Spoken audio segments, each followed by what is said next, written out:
Welcome to the webinar, Contextualizing the Circular Economy for Action, a few perspectives from Asian countries. The basic aim of the webinar is to understand the concept of a circular economy from the context of developing economies in Asia. Each presenter will be taking up one element of the circular economy and will present examples and priorities for specific country. It explores the dimension of a circular economy at the nexus of key issues of food, energy, water, and waste. The webinar presents the GET matrix, that is the Governance, Education, and Technology matrix, as a concrete multi-stakeholder policy tool. So with this background, I would like to invite Dr. Mushtaq Memon, the Regional Coordinator of Resource Efficiency in Asia and Pacific, United Nations Environmental Program, for welcome remarks. Dr. Mushtaq. Thank you. Thank you very much, Professor Kyoko, and thank you very much, Professor Dr. Hari and all the colleagues. So first of all, let me again thank the European Union for their generous support under the Switch Asia program that is aiming to streamline sustainable consumption and production in Asia.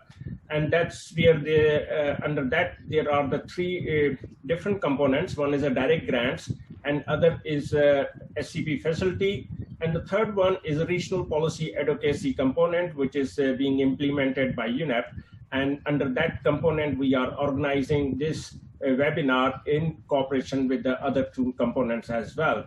And that's why there's a big thanks to our colleagues in Adelphi, in GIZ International, and IGS as well, under this Switch Asia working with us. And then as we are looking for this streamlining the sustainable consumption and production, the changing scenario in the world and also in Asia is also helping a lot. For example, as we have seen the EU Green Deal, we have seen the carbon neutrality targets by Japan by 2050, Korea 2050, China 2060, and so on. We have seen the push on the SDGs, Paris Agreement, and so on. So all this is helping to realize that how we can create the resource efficient and pollution-free Asia Pacific. And to do so, circular economy plays a very important role. As the recent report also mentioned that 55% of the carbon neutrality can be achieved through the energy sector and 45% through the materials. Now, when we look on this circular economy, it encompasses both energy as well as the materials. And as today we are more working or looking on the, let's say, housing or the architecture or the buildings or the cities, then the lot of materials like in housing, whether be the construction, whether be steel, cement, and so on, whether be the operations like energy, food, and plastics and everything. So when you look in a housing sector, for example, how you design the housing sector, what materials you use to build the housing sector, what materials are required to live in the housing sector in a very sustainable way with a better quality of life, and what happens to the end of life materials or the debris and so on. So basically only this one sector encompasses other sectors together, and including the mobility and so on. So that's where how you contextualize the circular economy, that is very important, and that's where we have a very distinguished colleagues who will be talking on that part as well. And just be a little bit of informal note. So first, let me also congratulate my colleague as Hari, and we were together at UNEP ITC for many years in Osaka, and he has today his birthday, so that's happy birthday to Hari. But more important to look on the patient. Like Hari is a passionate person, like you have seen him that how he really idealize the things and then make it a very simple way to work with the students, with the colleagues, and so on. Same goes with the Kyoko sensei, and so on. So how you really informally engage yourself. That's more important, and that will help to formalize many things, whether it be as a policymaker, whether it be a technology provider, whether it be the new business models like this shared economy and so on. So that's very important to have an engagement. So I will encourage you to engage also informally without any shyness, as we Asians usually have a bit of a shyness. So that's why. So at that note, again, let me thank everyone, and EU, my UNEP colleagues, AIT colleagues, and all the distinguished speakers, and more important, the participants. Thank you very much. Over to you, Kyoko Sensei. Thank you. Thank you very much, Dr. Memon, for this very engaging welcome remarks. I would like to then introduce to you the first speaker, Professor Hari Srinivas from the Global Environmental Policy, Kwansei Gakuin University, Kobe, Japan. His topic on concept presentation, Understanding the Circular Economy. Hari, please. Thank you. Thank you, Kyoko. Are you seeing my screen now? Okay. Ladies and gentlemen, we are going to talk about understanding the circular economy, and it's been a concept that has been moving around in circulation quite a bit recently, especially with national governments pushing for economy that is circular. And what I want to do is quickly take you through some of these ideas and then leave you with the other speakers. What we are right now, where are we right now, is this linear economic system where we extract materials, we manufacture products, we distribute and use them, and then we throw them away. This is a very linear system where there is a lot of wastage, not just at the final stage of the product, but throughout the entire life cycle of a product. If you think of a product in terms of its life cycle, everything is linear. And what the circular economy essentially tells us is that we have to think of every stage of the product's life cycle and then try to understand what are the environmental impacts, what are the social impacts of every stage of the product, and then we try to understand how we can minimize these negative impacts on the environment as a whole, or increase the positive impacts, social impacts on the society as a whole.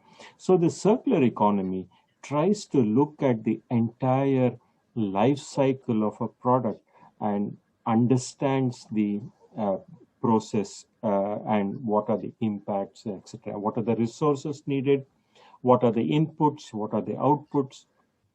Whether it is pollution, whether it is waste, whether it is emissions, but also in terms of what is needed in natural resources. How can we reduce the natural resources so that recycling can be increased? So it's a very simple and straightforward concept, but of course, in terms of application, quite complicated. So we are here now with this linear model of economic system where it's simply disposing after the use. We don't try to do anything. Slowly, we are moving towards this recycling system of economy where we try to find secondary uses to the products we use. But eventually, we will have to move, or we are moving towards a circular economy where we secure the continual use of resources and extend the lifespan of resources so that our dependence on nature reduces. So that's a very important part. But what is interesting here is how the circular economy brings in environmental issues and social issues into the picture, into the economic picture. So we are not just talking of economy, we are not just talking of profit, which is important, but we also bring in environmental and social issues into the mix so that we have a truly sustainable economy. And that's another way to look at circular economy also, a sustainable or economy that contributes to sustainable development. And that brings me to the SDGs itself, which, as you're very familiar, is the 17 goals contributing to sustainable development. What is of particular importance for us with the circular economy is sustainable development goal number 8, 9, 11, and 12. I will come to that later on at the conclusions, but there are a lot of these goals, and within the goals, the targets that contribute to a circular economy. And we have to be cognizant of this fact so that we are linking the SDGs with circular economy itself. So as I was telling you, the circular economy is not something new. It's been there. We have had a many number of different concepts and ideas that have always been there in terms of linking economy with the circular economy with the environmental issues like green products, cleaner production, better services, etc.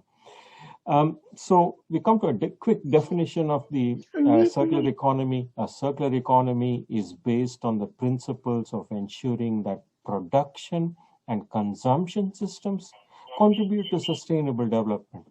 Economy contributing to sustainable development, including the minimization of waste and pollution, reusing and recycling products and materials, etc. This definition is standard used within the UN and other organizations when it comes to a circular economy.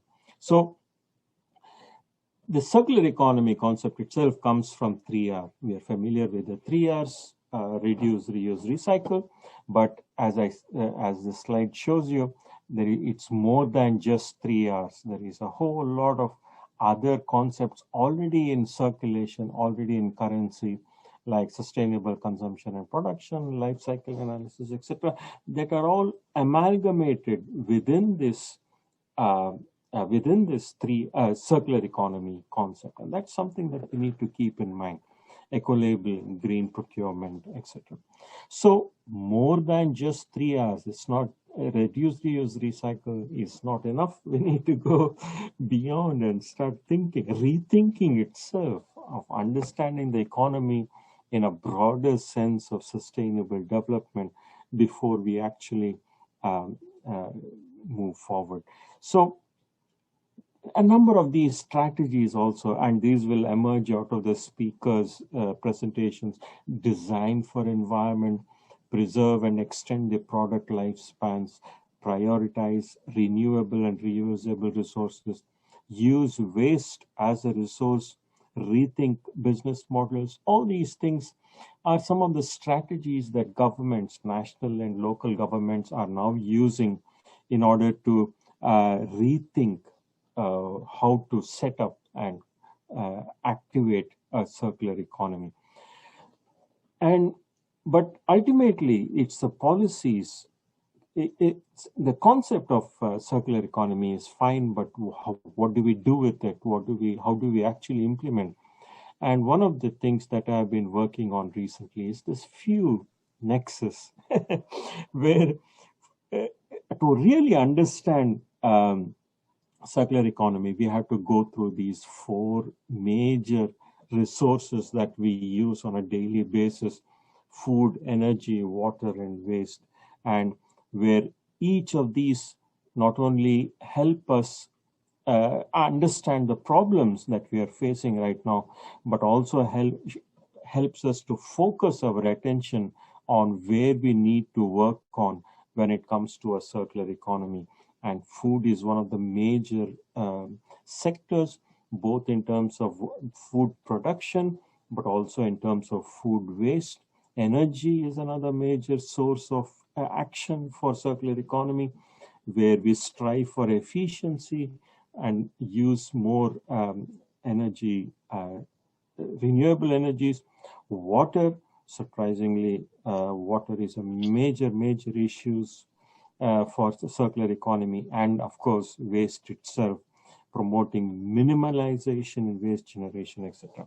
Now, what I want to focus on more than anything else is how to operationalize a circular economy. And let me quickly take you through three policy patterns transforming this circular economy concept to a working level. We need three patterns. One is the governance pattern, understanding how policies work from global, national, and local levels.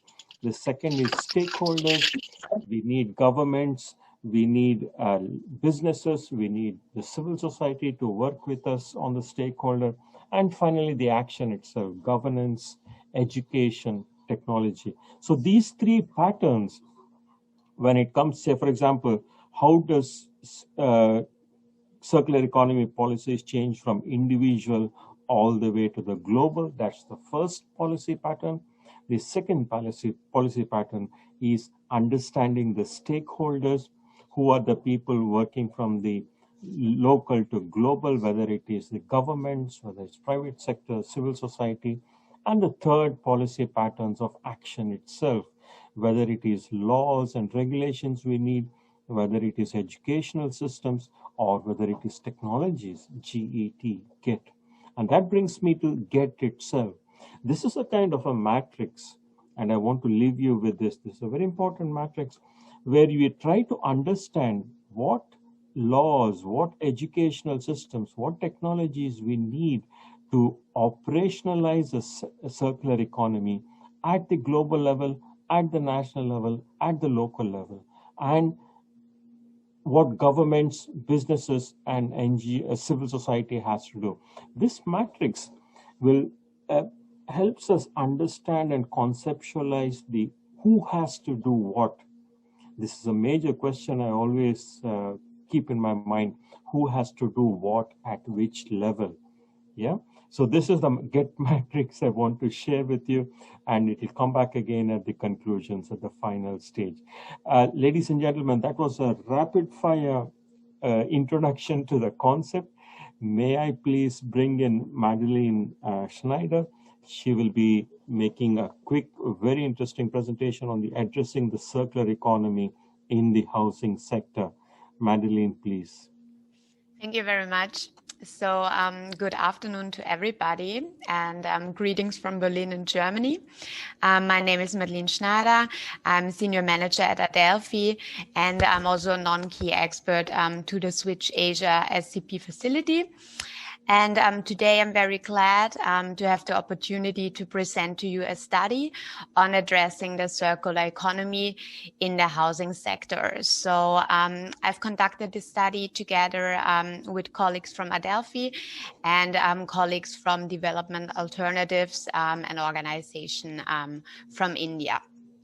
Next slide, please. And the next, please. Yeah. So before we get into the details of the study, first I would like to set the context why sustainable housing is relevant in the context of sustainable consumption and production, and thus in the circular economy debate. So during the World Summit on Sustainable Development in 2002, the Johannesburg Declaration identified SCP as one of the three overarching objectives of sustainable development, together with poverty eradication and the management of natural resources. Additionally, research conducted on consumption patterns and life cycle analysis has identified housing, along with food and transport, as a key area where consumption has the highest impact on the environment. So in these sectors, the consumption of water and energy, the generation of waste, and the greenhouse gas emissions affect and are affected by almost every single lifestyle domain. So within the context of SCP, and thus to move towards a circular economy, housing plays a critical role.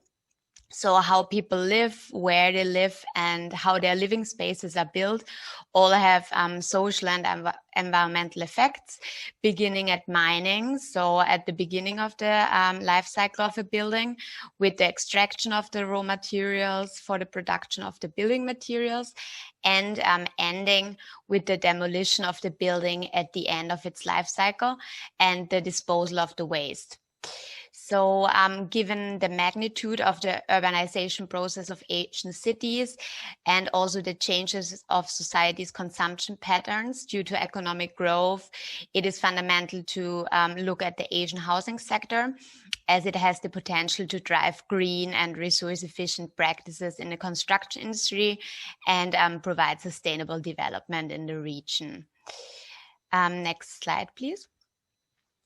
So now we go into the study itself. Due to the relevance I've just mentioned, the Switch Asia SCP facility has commissioned a study with the aim to provide a comprehensive overview of the current state, trends and gaps of SCP in sustainable housing in Asia, and to identify critical issues with the need for further action. So in order to determine these critical issues, the study has examined housing along the 5 stages of the building value chain. So this is material production, design and manufacturing, construction, usage, and recycling. So besides these life cycle stages, also overarching topics such as affordable housing, district development, and the country's NDCs and SDGs underpin the analysis.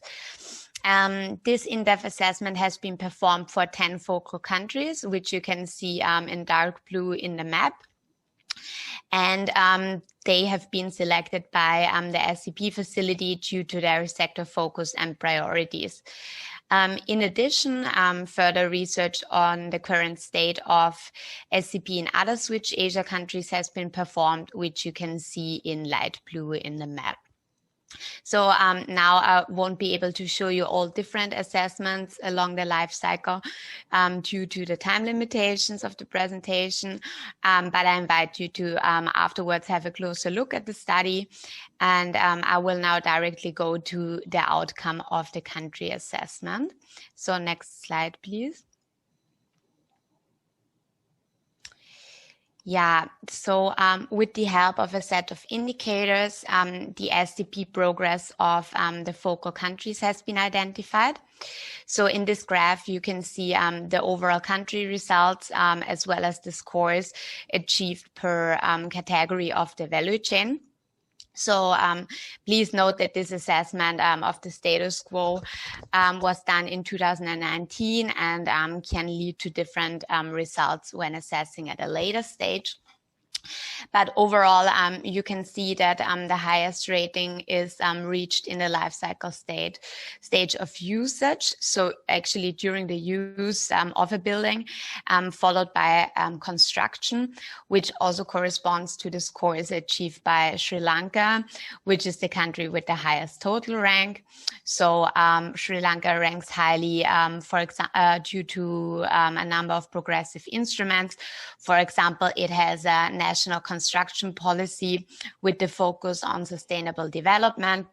It has a presidential task force designed to encourage the visibility of energy efficiency in the residential building sector. And it also promotes water conservation through advertisements and school programs. India and Thailand, as you can see, rank closely behind due to national SCP policy in progress and an existing labeling schemes for appliances in India, and due to overarching policies to strengthen building codes in Thailand. But of course, also valuable lessons can be learned actually from the experiences of all countries, such as Malaysia, for example, which performs very good in the category of design and manufacturing due to its well-developed Green Building Council and Index and green material product directories. But of course, also areas for improvement have been detected. For example, the lack of effective policies in the mining sector or the lacking of standards to promote sustainable buildings. Next slide, please. So overall, what we see in this assessment is that considerable efforts in the field of SCP and sustainable housing have already been made in most focal countries, ranging from affordable housing programs, eco-city development and incentives for appliances to awareness-raising campaigns for energy and water conservation. However, challenges remain, especially in the area of material production and recycling. So that means at the beginning and at the end of the building life cycle. This is mainly due to a lack of policies for energy-intensive industries such as cement. Also due to a low uptake of smart mining practices, as well as the lack of reuse of construction and demolition waste. Moreover, existing standards are often not enforced or complied with, and financing options are rare, especially for lower income groups. Next. Yeah, just I think an error. Yeah. So in order to address these critical areas, which I've just mentioned, these barriers, so joint efforts are required to collectively discuss and promote holistic approaches that are able to trigger the scale up of sustainable housing across Asia to move towards a circular economy. So here in this table, you can see the priority topics related to sustainable housings that have been identified during this, on the next slide, please. Sorry. Yeah. Yeah, exactly. So here you can see the priority topics related to sustainable housing that have been identified. Which have not received much attention so far, but are critical to foster sustainable development along the whole building value chain. So, for example, within policy environment, specific climate objectives for energy-intensive industries would be needed. Within technology, sustainable construction materials should receive more attention. Then relating to standards, as I've just mentioned, compliance and enforcement of the existing standards is crucial. And related to financing, special attention should be given to affordable housing finance. And these are just a few topics which I've just now mentioned. But as you can see, there are much more with the need for action. And as you can see on the right side, overarching topics are affordable housing, district development, and SDGs and NDCs that should always be addressed across all topic areas. Next slide, please. So I'm actually now already at the end. So thank you very much for your attention.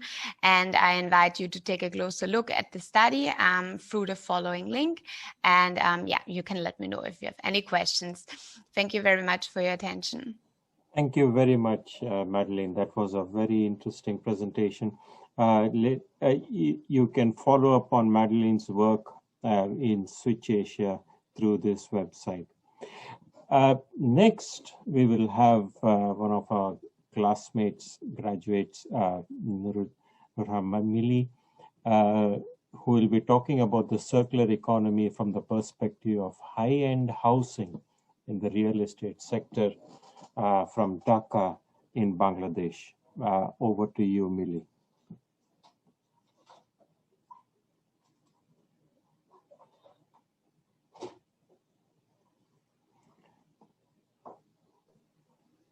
Maybe please unmute yourself. Unmute your. Good afternoon. Thank you very much. Organizers, participants, and my friends. We are friends for a long time, 30 years plus. So this is my privilege to be there along with other friends. This I'm talking and emphasizing on circular economy in respect to real estate housing sector Dhaka, Bangladesh, and especially high-end real estate sector housing. High ends had stated some high standards, and that is why this is high-end real estate housing. Sometimes this is called a sapphire type or diamond type something. And I have set some levels. Those are like individual levels. Next slide, please. I have set some levels to explain the circular economy. How does it work? So I am first, with the extraction of the resources, I have decided set individual level, then the neighborhood level, developer cum business level, city level, and institutional housing level, and research and development level. Let me explain how does it work. This is the level, individual level. It starts with the extraction of resources, materials, design, procurements, and eco-friendly designs, ecology, and appropriate technology. And I want to erase at this stage, designed by registered professionals, flexible and incremental must be, and thus reduction of materials, space, and environmental threats. And these individuals are part of neighborhood level. A neighborhood should be sustainable with all these individuals, and this level should have the duty of control design parameters, quality guidelines, reduction of all consumable waste, toxic environmental, social, economic challenges to form a long span projects. I mean projects, not the individuals, because all the individuals collectively make a neighborhood successful. At this neighborhood level, the society will deal with circular economy, quality of neighborhood, skylines, green roof aesthetics, ethics, urban design control and management. And this individual and neighborhood will go to the developers who are the business persons to develop the neighborhood, and the individuals must have to maintain circular economy techniques, quality of neighborhood, skylines, aesthetics and ethics, and to reduce the material permanency and to reduce poor construction quality management. And after developers level, altogether individual, neighborhood and developer, they move to the city level directly and vice versa to incorporate the circular economy, green building codes, laws, bylaws, and people's participation. And these should be developed and by the way, and must be financed, must be in incentives and penalties, incentives, so that monitoring, supervision, and guidance become better for the developer, neighborhood, and individuals by lowering and adding VAT for the developer. And this city level mostly deals with code laws and bylaws and people participation. And this is actually backed and supported by institutional advising levels and the research and development levels. Research and development level, institutional level works directly with the city level rules and regulations. These are the in Bangladesh, Dhaka. In Dhaka, this is Raju, that is Building Development Authority. This institutional advising level is to improvise circular economy, all the R's, the R plus and greens. This is regeneration for the next level market, refurbishing, renovations, remodeling, remodification, renaming, adjustments, and regradation. This is institutional level and the research development. They are directly working with the city level and the people and neighborhood and the developer. That is, research and development will be done for this materials and material and techniques and the new generation and building materials. Why? Once at this stage of individual and neighborhood and developers, they do go for development stages and phases, flexible, incremental, and rebuild and rethinking about their interiors and refurbishing.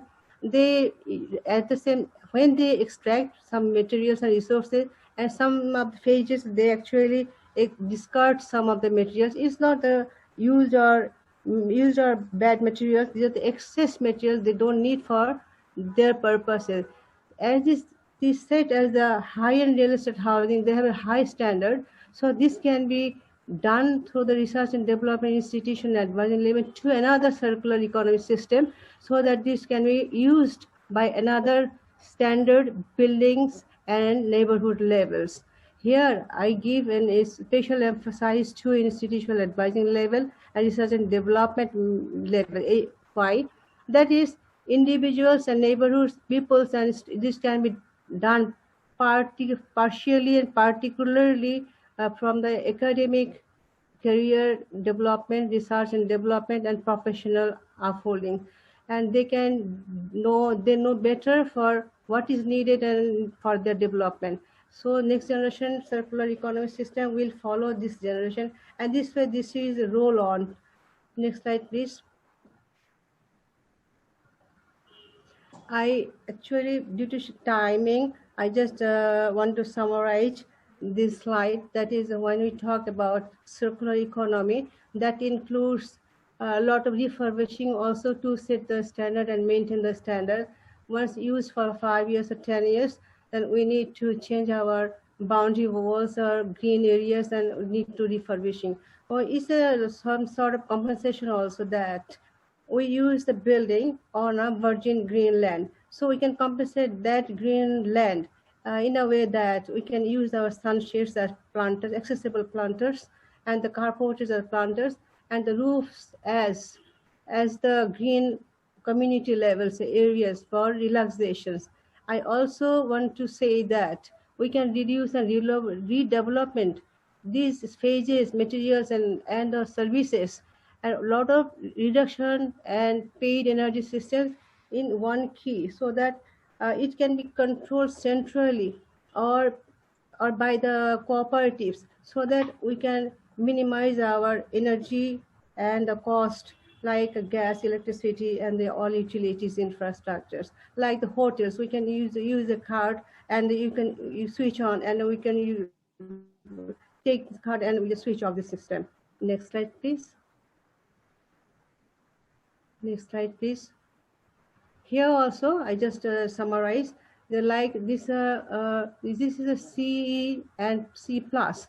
That is then economy plus, circular economy plus arts and greens. So we try to establish our green landscape and agriculture on roof, and increase lifespan of the building by using construction techniques of heat, nature, and water, and solar also.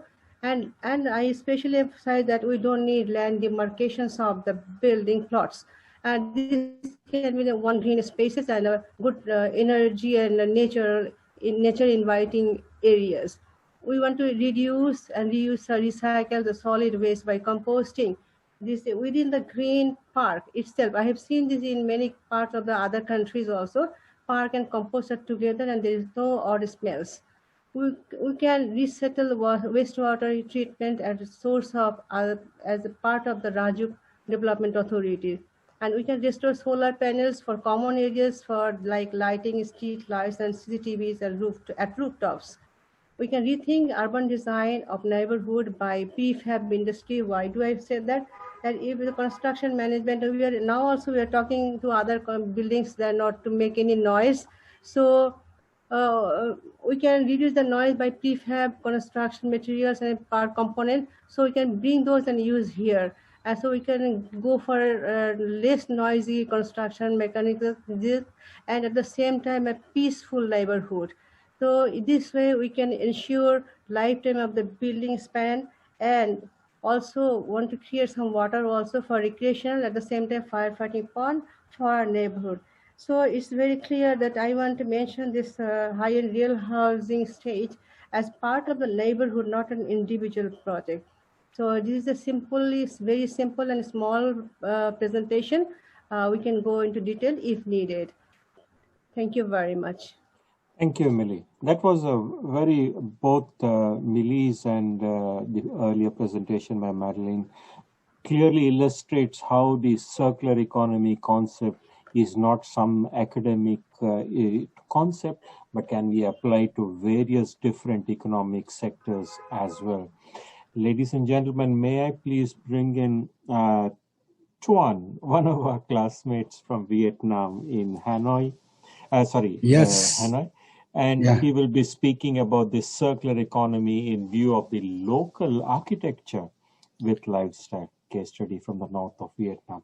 Tuan, please. Yes, thank you, Harry. Can you hear me clearly? Yes, yes.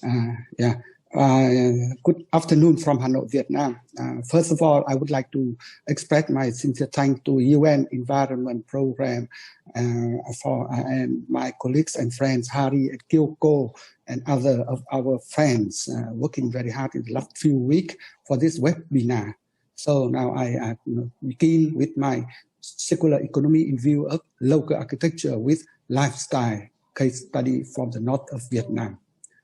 So in my view, the circular economy in the built environment is a life cycle which consisting of rationalized phases that utilize the most availability of the local natural advantages, ensure the minimal impact to the natural environment while providing the best services to people and enrich the local cultural value. So the life cycle of a building, as you may know, starts from the input until its demolition. So let's start with the building materials. So for the economy, circular economy to be functional, the building material should be locally available, should be environmentally friendly and easily to be processed and treated locally. And for the design phase, where the architects could bring in the shape, composition, the layout of the functions, which very conveniently related to each other, and to get the natural ventilation, natural lighting into the built environment to prevent, to save energy. For the construction phase, we should apply the appropriate but latest construction technologies locally available, and to mobilize also community labor to contribute to the building and local handicraft to make the buildings really a local product. So for the operation and use, the built environment should be multiple in functions and flexible in use, easy managed, and should contribute to the enhancement of the cultural value of the locality. So during the use, the maintenance should be kept as the lowest as possible, and the repair also should be locally available, easily replacement for the parts of the building.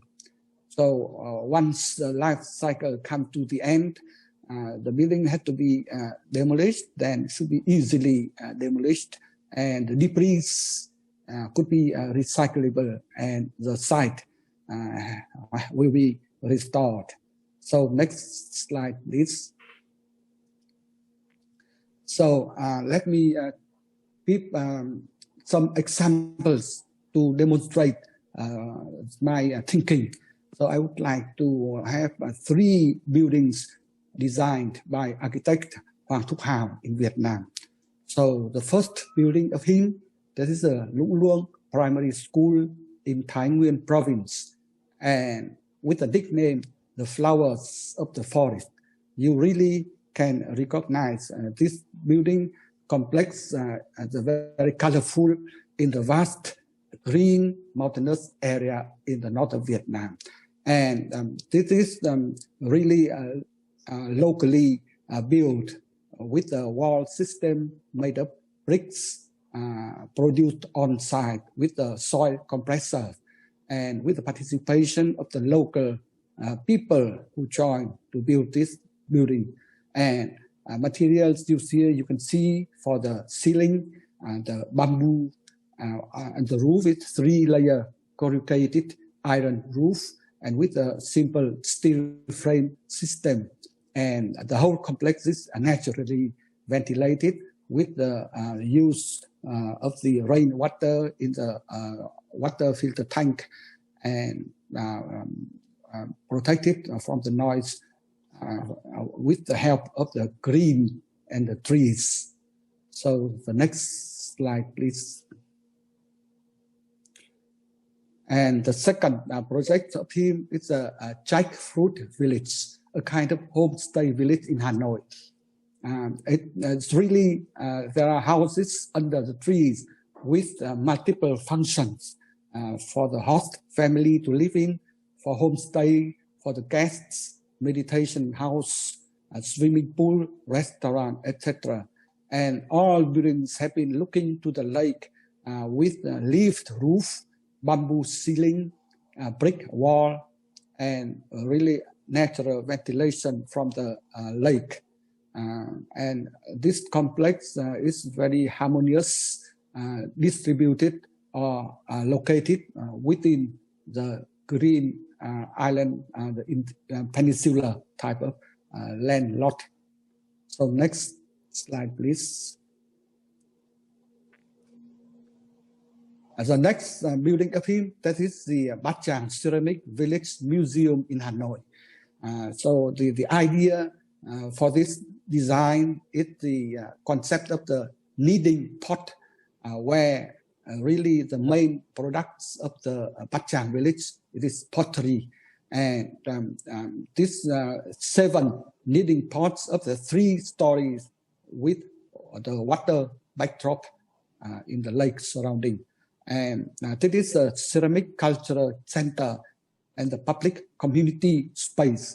The ground floor can be used for social activity and for the public, for example, the pottery markets or performance of music. And the second and third floor is for the display of the local products. And the shape of the building and the materials is locally, and the shape of the building present the skills of the workers with their full skillful hands to knead the pot, so in a very natural form. So with this, the 3 examples, really I would like to simplify, demonstrate some of my thinking about the circular economy in the built environment. Thank you very much. Thank you very much, Tuan. That was, I think, a very interesting case studies from Vietnam that clearly shows again how the circular economy is a concept that can be applied to various different sectors, especially the local architecture, local built environment, etc. Ladies and gentlemen, the next speaker is Momo Win. She's the director of the Yangon Heritage Trust in Yangon, Myanmar. This is a very difficult time for Momo and Myanmar itself, and we pray for a peaceful solution with the current situation in Myanmar. But we welcome Momo to the webinar. I'm very happy that she has been able to join us today. And she will be speaking on achieving a circular economy through urban heritage conservation. Momo, please. Thank you, Hari, and appreciate your concern. Thank you so much for UNEP, AIT, and all the organizers, especially my friends Hari and Kyoko, for initiating this very significant webinar that our friends can join to this happen and to listen to each other. So I would like to share that what I am doing at home in the heritage conservation sector and try to relate with the circular economy. So in the normal circumstances of the building construction, that this is the what everyone is in function. That's we got the resources that is immovable like land, but which is not replaceable.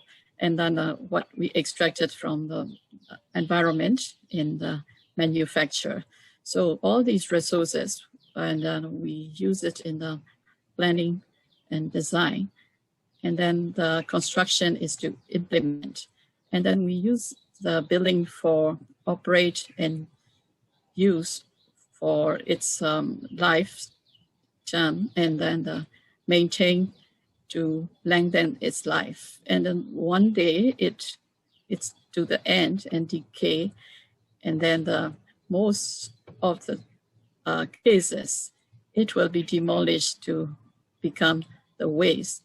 But once the building is in the good quality and then built with a good design and good construction method or materials, when it was being built, then we can break up this process by replacing with the conservation. That's in the building sector conservation. And that is very important that we can reuse. We can, first is to, we can maintain the building, because the lifetime of the building can span 3 or 4 generations or even more. The very important building, the cultural heritage, can stay longer than the number of 100 years. So the building can outlive for many of the generations. And to break up this one, to replace with the reuse or renovation, we have a very important components in this. As Harry explained in the beginning, that's most important, of course, is governance in heritage conservation. If it is protected by law or the regulations, or even with the government wills and very strong policy, that would be more than sure to conserve the existing urban heritage, which consists of built heritage, natural heritage, and many related cultural, both tangible and intangibles. So the governance structure, governance policies, and the regulation being used are very important. Here I have listed some that quality management. I think many of my friends have been already mentioned how that is being important in the governance sector. And of course, education. This is what we, civil society, NGO, are doing. We advocate that heritage conservation is very important in urban development, especially when the whole global trend is going towards a sustainability, that we are not going to use our resources or energy for building all new, but we can reuse many of them and extended their life for many other years. And then we are not feeling displaced by reusing them, renovating them, and maintaining our urban atmosphere. That's advocacy and public awareness are very important. Even we have the strong governance by having the law or protection or the regulations, but what is, if you don't know, if you don't have awareness, even the decision makers can decide the wrong decisions. And technology is also very important.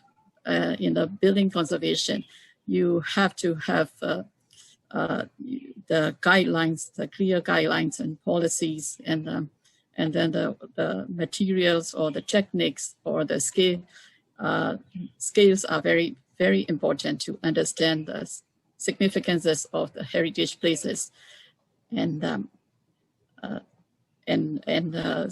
heritage places first, and then how to renovate or reuse in the right way, especially like heritage impact assessment, or you have to understand all these procedures and the technical knowledges. And here in the right side, I have put the various stakeholders in this process. They are both beneficiaries as well as they are very strong actors. For example, city council are very important in allowing the new projects or the new building, or deciding what to demolish or what not to demolish, or what need to be left, or where the new development should be, or which part of the city should be maintained as possible in order not to disturb the urban landscape. So they have to produce bylaws or statutory listing or any connection. So, and then they also have that a lot of benefits as well out of this process. So that the physical, economic, social, and cultural infrastructure, not only that for the city future, but heritage conservation is a very important component in the city future. Next. So in next slide, Harry. And for in Yangon, from our experience, we are NGO nonprofit, and we try to advise on the city council or the region government on the technical assistance, and we do mostly on the heritage advocacy for the public as well as for all these stakeholders. So we have that urban heritage in the buildings and the natural landscape, the characters and streetscapes or atmosphere, and then the society, livelihood, and also recalling the memory by linking the city's past to the people is very important for especially the young generation, for being proud of the city. And then we now move to like a city level, not only the building or compound or the partial conservation, but for increasing the livability and reviving the walkability or things. That is also very important, and encouraging, promoting the public space and placemaking, and then encouraging the government to strict on the control of height or the regulate on the improper new development. So that's outcomes are well preserved, important places, as well as the regeneration of the part of the city, or with providing the better public spaces, or even the local businesses to regenerate it, and a more attractive city for the new potential investments, as well as maintaining uniqueness may attract the tourism income of the city. And next, Harry. And then here I have shown the graphic that is from the DHAKA article in 2019, that she's trying to relate that heritage conservation and circular economy. In this graphic, that what importance is in the left, the most important from the left to the right, and then from the inner ring to the outer ring. So of course, for the important and significant architecture or historical importance places, you have to maintain to the extent is, and then you need to keep repairing or refurbish, or at one time you may renovate according to the heritage guidelines, and not to miss its significances. Or even if you are going to relocate or need to remove from reconstruct, then you can reuse its component, even at one stage, you really need to remodel or things, or even you need to demolish for being dangerous for the occupier. You can still reuse even its debris or recycle the parts. So the photos are what we are doing regarding the building conservation. Apart from that, we also doing for the urban design, the street improvement, and other assistance to the municipalities and the city government. Thank you very much.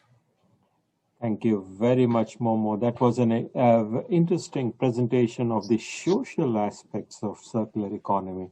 It's not just the built environment and the heritage, but also bringing the community together in creating a pride of place and looking at how heritage can bring the communities and the local people into contributing to a circular economy. Very interesting.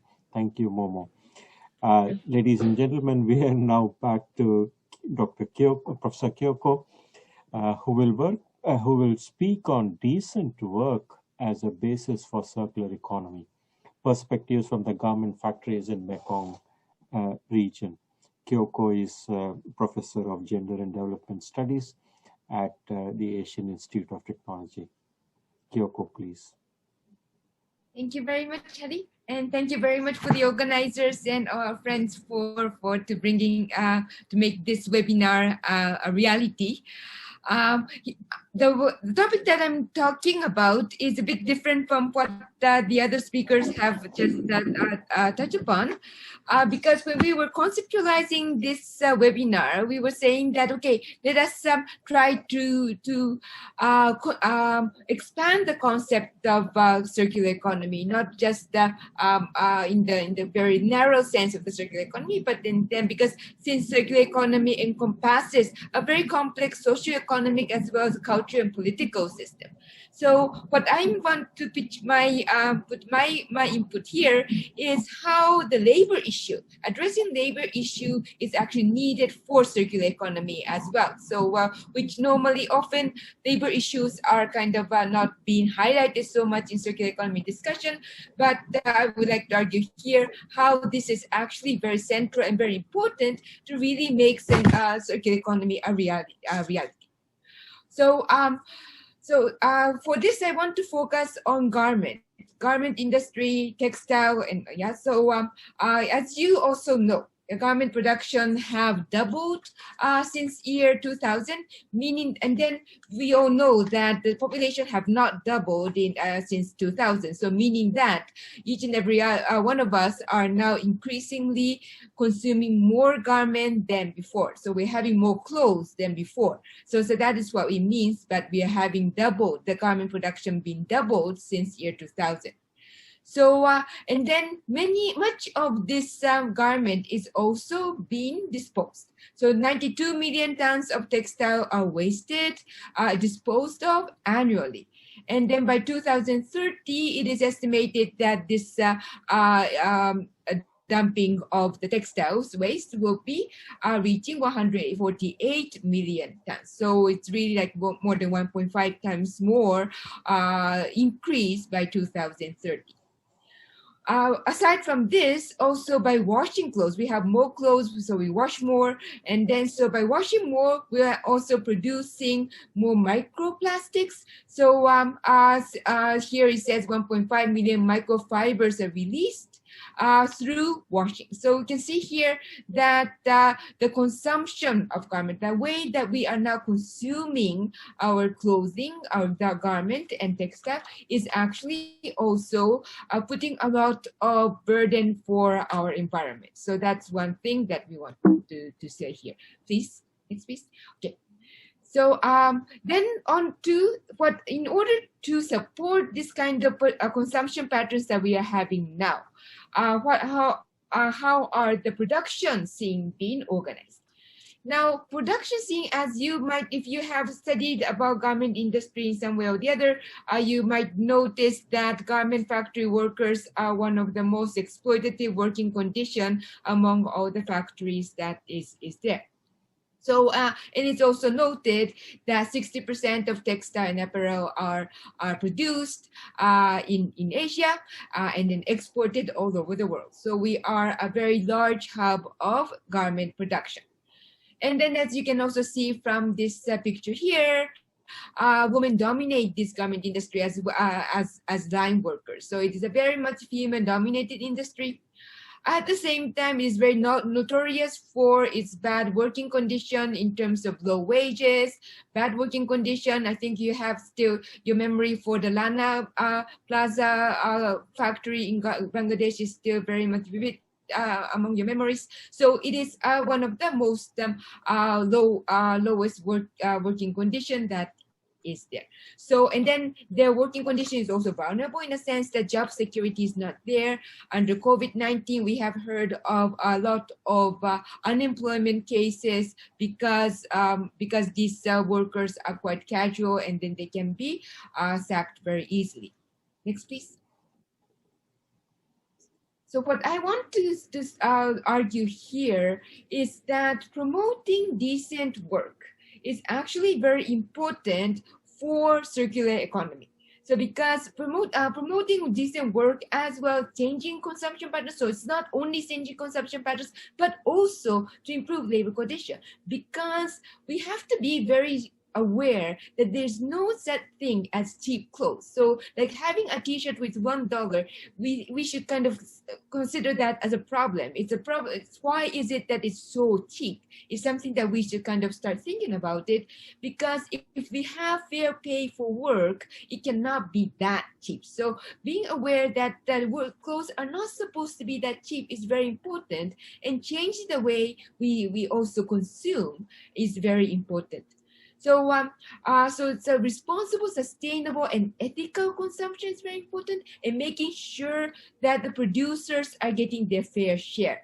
So, and then, so recycling, upcycling, and so the workers, producing workers can also work on recycling, upcycling of a garment. So the changes of the whole production and economic structure, the labor structures are all very important for realization of circular economy. So it's not that, okay, let us just reduce the garment production and then fire all these garment factory workers. No, that is not what we are saying here. We're saying that we also have to see that garment workers deserve better working condition, better job, and then better career development, so that we can also secure better working condition.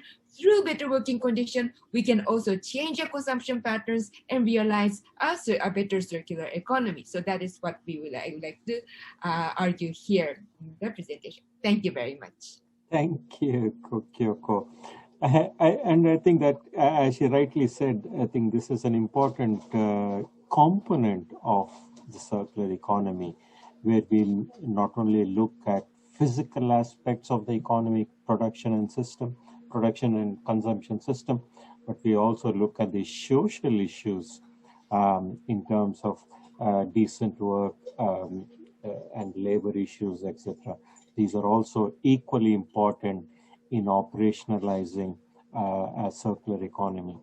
Ladies and gentlemen, from the Mekong region, we go to India, where Indira Dasgupta, the director of the People's Institute for Development and Training, she will be speaking about circular economy through environmental education and action, learning from the economy of the poor to rebuild a community, case study from the grassroots in India. Indira, please. Greetings, all friends. I'm very thankful to UNEP and the Switch in Asia and AIT for providing this platform to us. Today I speak about the circular economy in a living environment of rural India through the environmental education and action at various levels: individual, community, societal, national, and global.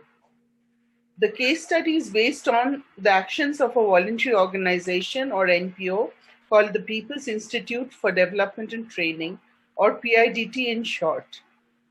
In spite of the fact that India occupies just 2.4% of the world's surface while supporting 18% of the world's population, the growth of an Indian economy at the current and projected rate will make it the third largest economy after Asia and United States, according to, of course, 2010 data.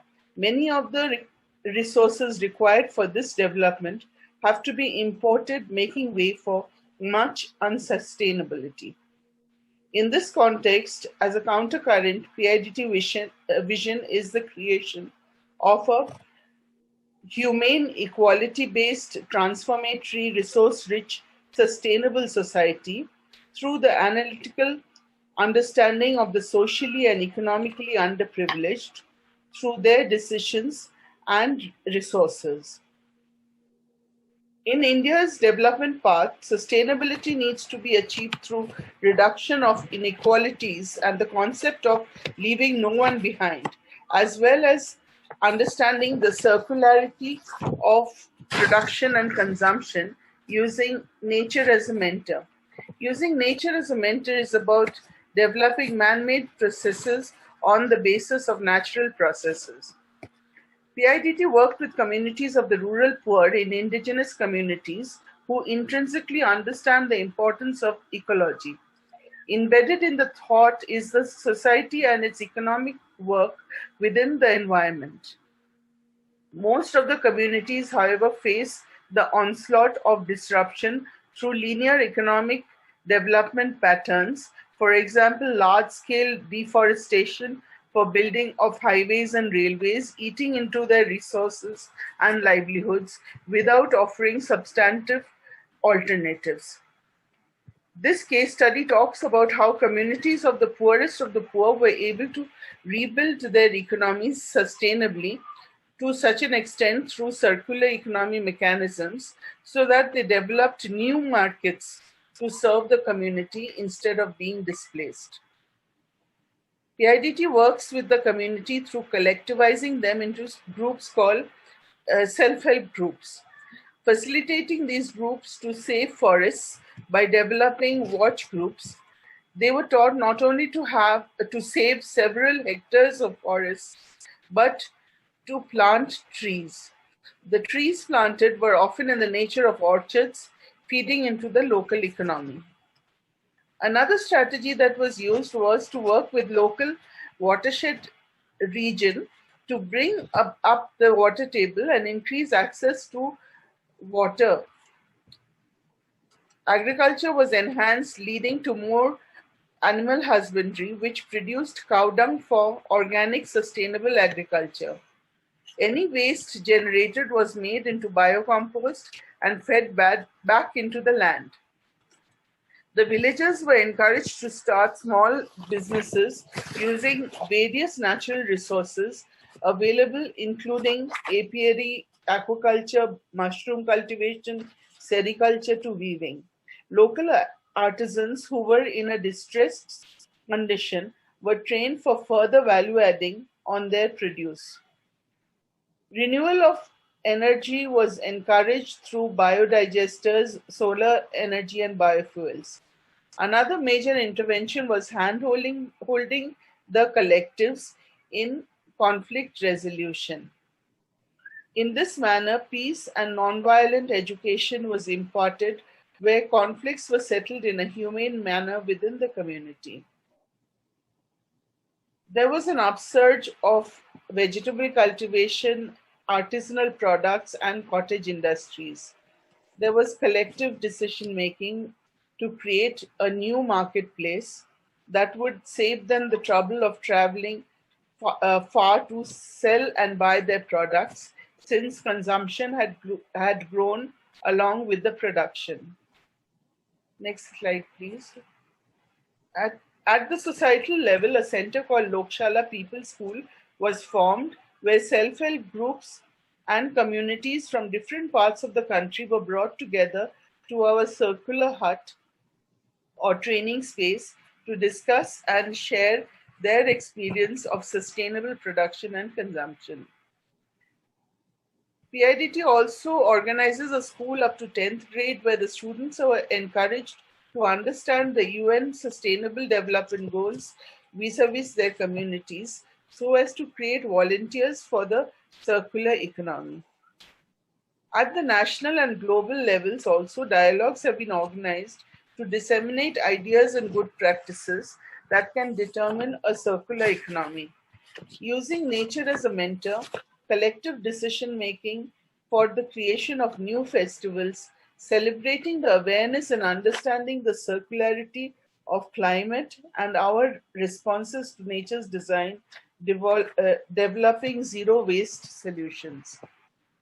Each of the 3 locations in the states of Assam, Chhattisgarh, and Jharkhand in India had about 50 to 80 villages celebrating their awareness and pledging of action.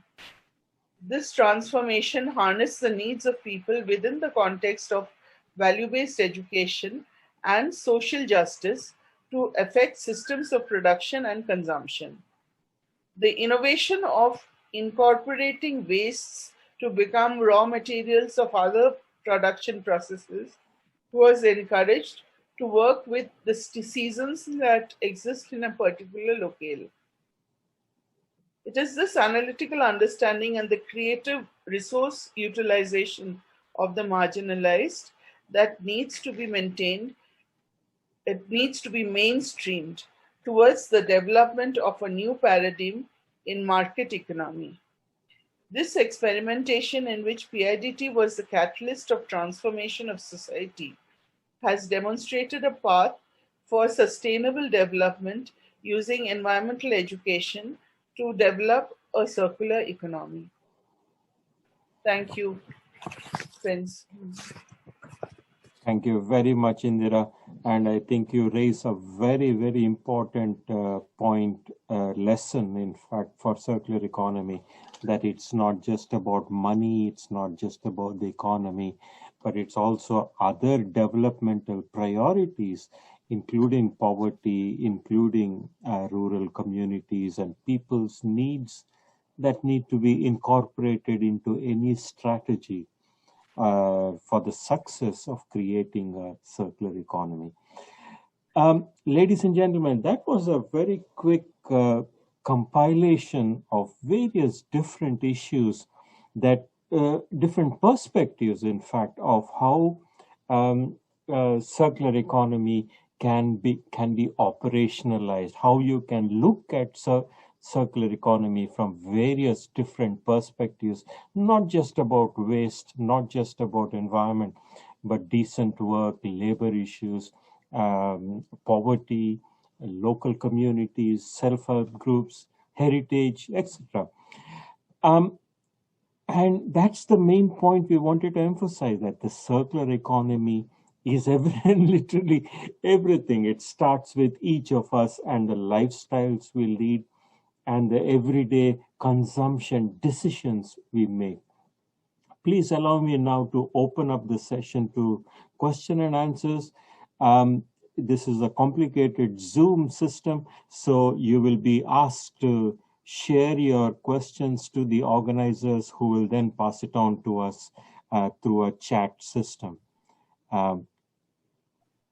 Thank you.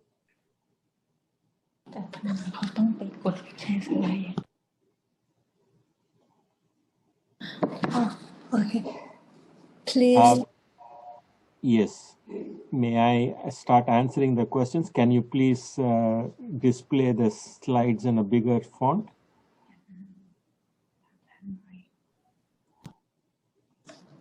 Yes, sir. Yes, thank you. Thank you very much. From Philippines, Ray Ramos, at the education sector, do you have some insights of how academic institutions will embrace the circular economy? I think the important point with academic institutions is go beyond the classrooms and look at actually skills that will be necessary for a circular economy. We are not just talking of knowledge, we're not just talking of awareness, but what are the actual skills we need to be able to operate and activate a circular economy.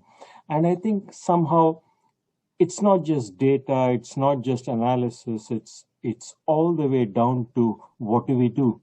It's not just what is happening, it is not just what is the impact on me, but ultimately academic institutions will have to move to the next stage of trying to provide policy recommendations of what do we do, who has to do what. The academic institutions need to look at the GET matrix in trying to provide support for not just train and educate young youth, but also in terms of providing training, policy advice, technology solutions, etc., for the various stakeholders that you have seen today in the presentations. May I go to the next question? Turavin, for resource efficiency and resource management, what would be the major interventions and considerations to last long for effective supply chain system? I think to answer that question very simply, I think the life cycle of a product, we shouldn't forget the life cycle of a product.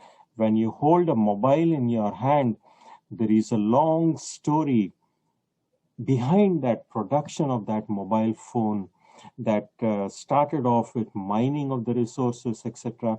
So when we hold a phone in our hands, we have to understand that there is an entire ecosystem, a natural ecosystem that is supporting the production of that phone. And that's where that thinking, life cycle thinking, has to be brought to the level of the consumer. So when you buy a mobile phone, when you go to the supermarket to buy an apple, we need to understand that entire economic, social, and environmental ecosystems that are supporting the production of that mobile phone or that growing of that apple. When you talk of an apple, we're talking of the water that is used to produce that, grow that apple. We are talking about the transportation of that apple to the supermarket where you buy it. We are talking about the energy used to store that apple, etc. I think ultimately the answer to your question is, how do we bring that issue of life cycle thinking right down to the level of the consumer? Yeah, I don't know if I've answered your question properly, but thank you for that, Vin. Next slide, Kunjapan. Any other questions? Yes, of course. Philippines, again, Ray Ramos, for Madeline, please. Yeah, thank you. But I think I've already answered it below in the chat during the presentations. Yes. But yeah, so I've just answered that the whole residential sector was covered in the study, and that it's a very crucial part. Thank you. Philippines, Ray Ramos again. For Millie. Millie, would you like to answer that question?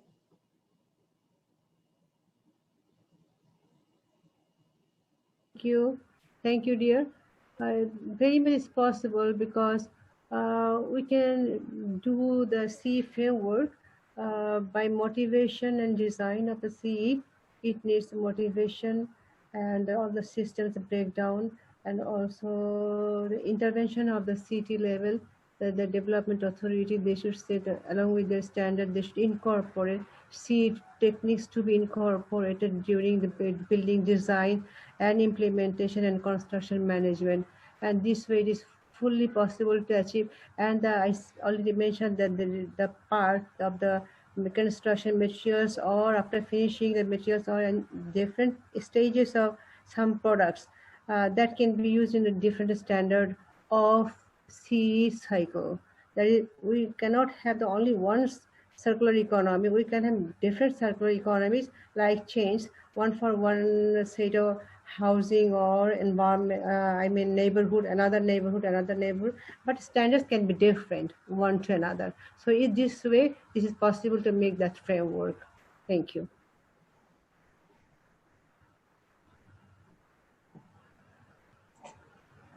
Tuan, please.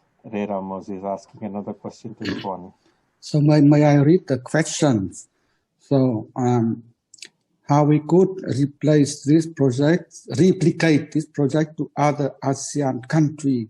Does culture and heritage play as a significant role to promote circular economy?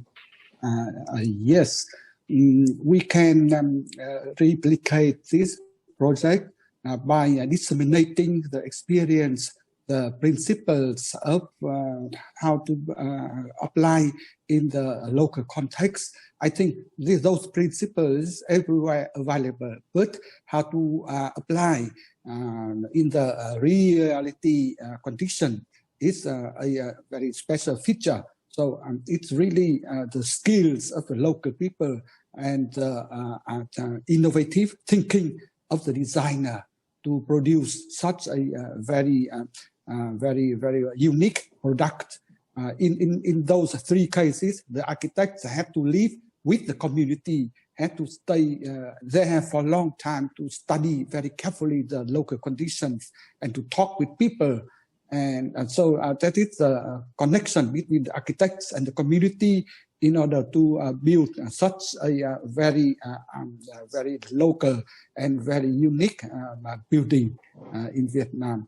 So I think the local culture and the local value plays a very important role in the thinking of the architects to incorporate into the building. Yeah,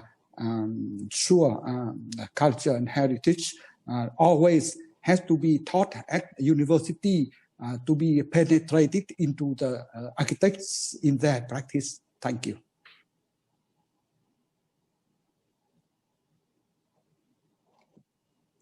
Momo, Yes. there is a question for you. There's a long one. Yes, thanks, Ramos. So yes, it's true that the heritage conservation, and it's as you could see in our NGO's vision, that our aim of the organization is to protect and promote. So it's advocacy is very important, and advocacy and providing this knowledge. So what is the significance, why important, and how, or that kind of advocacy is very important. So the most important is public awareness, how public would accept. Of course, but public, every people who live in one place, they connected to the place, the community, the society, living together in the same place for long, that is connected. Everything they see are all have create the memories. So what we have been doing is connecting that city's memory. So recalling these memories, and so public appreciating, because in the beginning that even the people have some mixed feeling, especially that decision makers or the professionals, why we have to save that colonial heritage. This is not national heritage or things like that. So that is a very dilemma.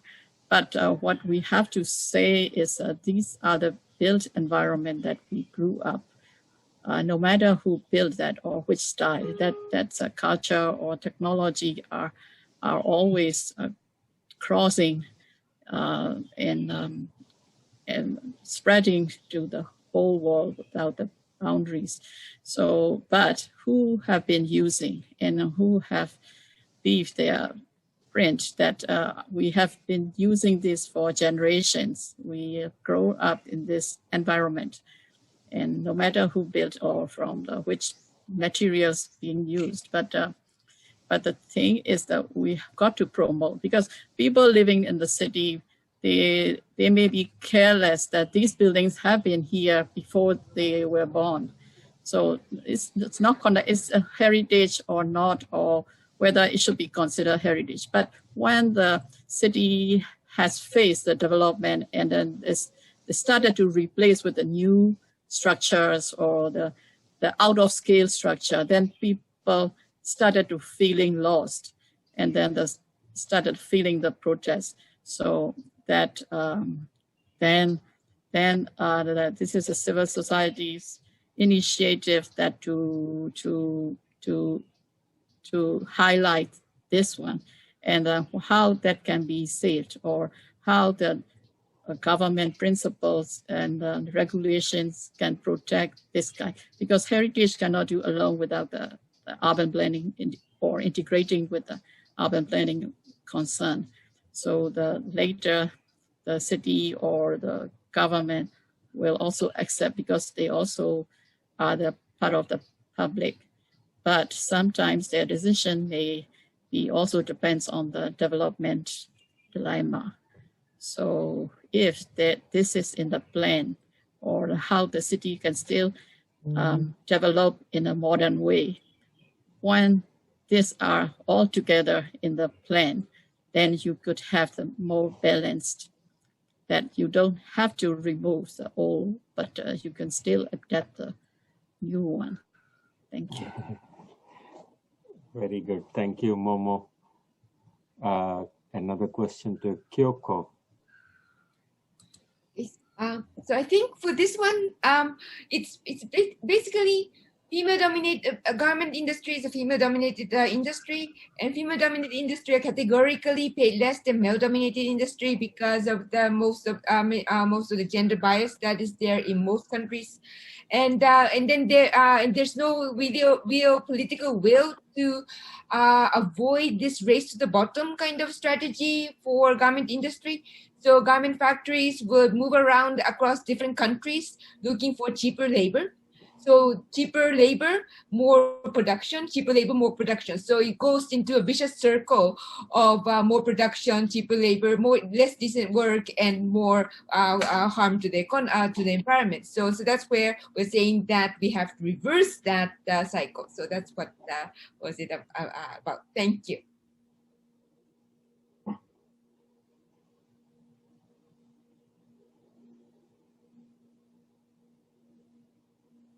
Okay. Yes, Azan, we will do that. There is a website that will be used to share all the PowerPoint files. I will show it to you at the end. Can I share my screen now on Japan?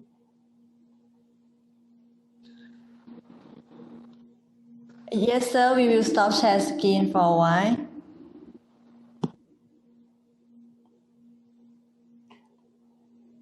Okay, very good. Ladies and gentlemen, we are coming towards the end of the presentation. Please allow me for a few minutes, just 2 or 3 minutes. I understand that we are running out of time, but I would like to conclude just a few minutes with the. Remember this, the main message that we all want to share with the participants today is this GET matrix. The fact that operationalizing a circular economy requires action at the global level, at the national level, and at the local level. But we also, as you very clearly saw in the presentation, it's not just governments that operationalize a circular economy, but you also need businesses, you need NGOs, you need civil society to be working together at all these 3 levels. And most important is the action itself. Who has to do what? Governance in terms of laws, regulations, guidelines, codes of conduct, professional codes, etc. We need that at the governance level action. We need educational systems. Very clearly, many of the presenters talked about education and the need for better awareness, need for skills, need for knowledge in terms of how to operate in a circular economy.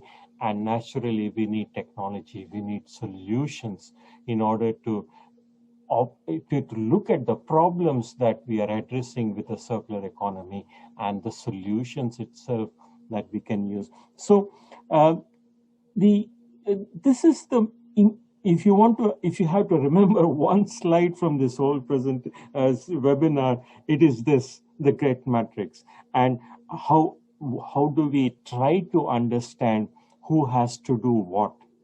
That's an important point. Ultimately, when you're talking of action for a circular economy, we need different stakeholders doing different things at different levels. That's the important point here. Second thing I want you to keep in mind is the SDGs itself. Naturally, there is a lot of out of the 17 goals, these 4 are particularly important. And what we need to look at is not just the goal itself, but the targets within these goals and how they can be applied to a circular economy. And 3 things to remember, ladies and gentlemen. It's not new. The concept of a circular economy has always been there. And it's always, in fact, if you look back into our cultures, like you saw in the presentations, there are elements already of a circular economy in our lifestyles, in our cultures, which we need to emphasize and bring out. So it's not new, it's been there. And secondly, it's not just about the economy. It's not just about profit. It's not just about businesses. But as you saw very clearly, it brings in a whole lot of other social and environmental issues and different stakeholders, not just businesses, not just about the economy. And the third one I wanted to emphasize, it's not just enough. Circular economy is not the answer for every of the development problems. Like Indira was saying, we need to bring in the issues of poverty, development issues, all needs to be integrated and linked together in order to have a cohesive approach towards global development and circular economy. So doing more with less, that's what ultimately the message of the circular economy itself. We need to be more efficient. We need to do more with less resources. We are too much dependent on natural systems and the resources that it provides. And a transition to a circular economy will help us apply principles of resource efficiency to boost social innovation and environmental sustainability. It helps us do more with less. That's the ultimate slogan you can think of for a circular economy. Ladies and gentlemen, that was the conclusions. I would like to invite Ms. Tuni to provide the closing remarks. Tuni is with the Program Manager Office at Switch Asia office in Bangkok, Thailand. Tuni, please. Tuni, please.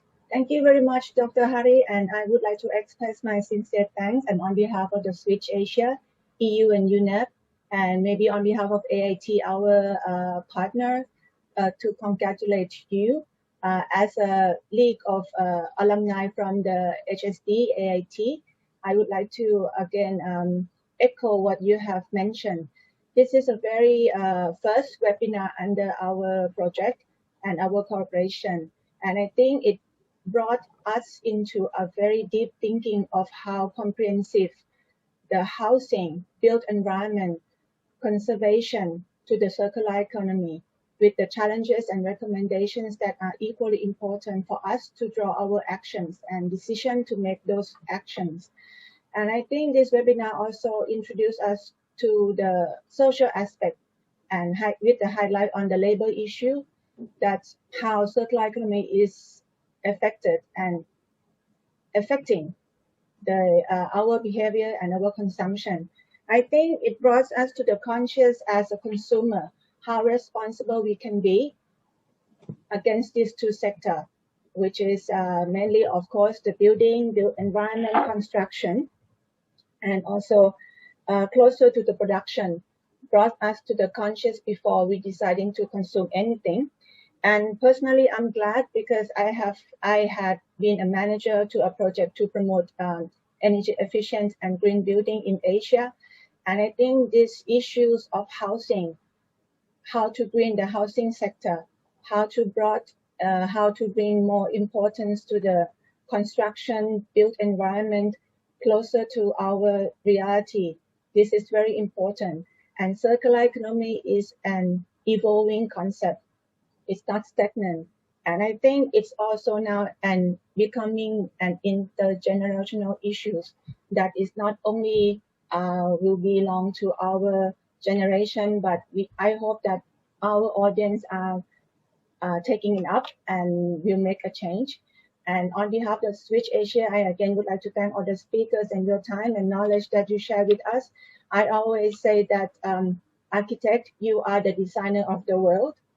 Our sort of like beauty and future belongs partly to you. What kind of the buildings that we are living in, we spend more than 60% of our 24 hours per day in the shelter.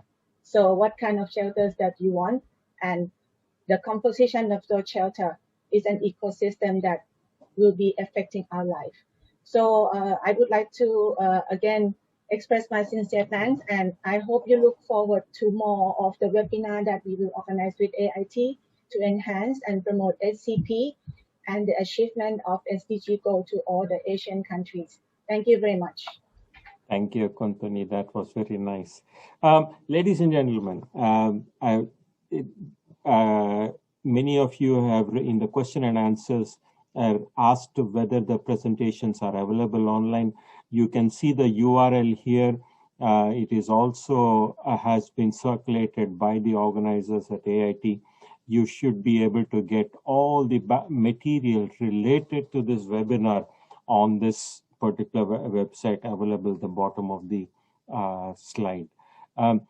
The organizers have asked us for all the participants to please switch on your video at this point. We would like to take a screenshot for publicity purposes. Ladies and gentlemen, please switch on